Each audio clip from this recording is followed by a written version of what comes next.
നിങ്ങൾക്ക് ഗൂഗിൾ പേ, ഫോൺ പേ എങ്ങനെ വേണമെങ്കിലും പേയ്മെൻറ്റ് ചെയ്യാം. ഒരു ഓർഡർ ചെയ്തിട്ട് മാക്സിമം 2 ദിവസത്തിനുള്ളിൽ പേയ്മെൻറ്റ് ചെയ്യാൻ ശ്രദ്ധിക്കണം. ഇല്ലെങ്കിൽ ഐറ്റം അല്ലെങ്കിൽ ഓർഡർ ക്യാൻസലാവും, ആ ഐറ്റം വേറെ ആർക്കെങ്കിലും പോവും. സോ അതുകൊണ്ട് ഡിലേ ഇല്ലാണ്ട് എല്ലാവരും പേയ്മെൻറ്റ് ചെയ്യണം. പിന്നെ പറയാനുള്ളത് വെച്ച് കഴിഞ്ഞാൽ 35-40 പീസ് മുകളിലേക്കാണ് പാഴ്സലിൽ അയക്കുന്നത്. ഇപ്പോൾ പാഴ്സൽ ചാർജ് ഓൾറെഡി നമ്മൾ മുമ്പത്തെ വീഡിയോയിൽ പറഞ്ഞ പോലെ ഒരു 160 മുതൽ 190 രൂപ, അതാണ് പാഴ്സൽ ചാർജ് വന്നത്. ഇപ്പം കൊറിയറിൻ്റെ ചാർജ് കിലോയ്ക്ക് 25 രൂപ എന്നുള്ള നിരക്കിൽ വരും. ഫസ്റ്റത്തെ കിലോയ്ക്ക് 50, എക്സ്ട്രാ കിലോയ്ക്ക് 25 രൂപ എന്നുള്ള ഇതിനകത്ത് വരും. പിന്നെ നമ്മുടെ ഇന്ത്യ പോസ്റ്റിൻ്റെ ചാർജ് ആണെങ്കിൽ പെർ kg ഏകദേശം 35 രൂപയോളം വരും. ഹോം ഡെലിവറി ചെയ്യുന്നത് നിലവിൽ ഇന്ത്യ പോസ്റ്റ് മാത്രമാണ്.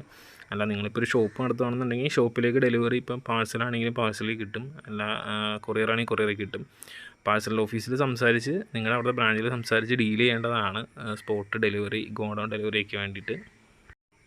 സോ ഇതൊക്കെയാണ് ഇന്നത്തെ കളക്ഷൻസ്. എല്ലാവർക്കും എല്ലാം കളക്ഷൻസ് ഇഷ്ടമായെന്ന് കരുതുന്നു. അപ്പോൾ പെട്ടെന്ന് തന്നെ എല്ലാവരും ഓർഡർ ചെയ്യാൻ ശ്രദ്ധിക്കുക. അടുത്ത വീഡിയോയിൽ അടുത്ത കളക്ഷൻസായിട്ട് വീണ്ടും കാണാം. അതുവരെ thanks for watching. Bye bye.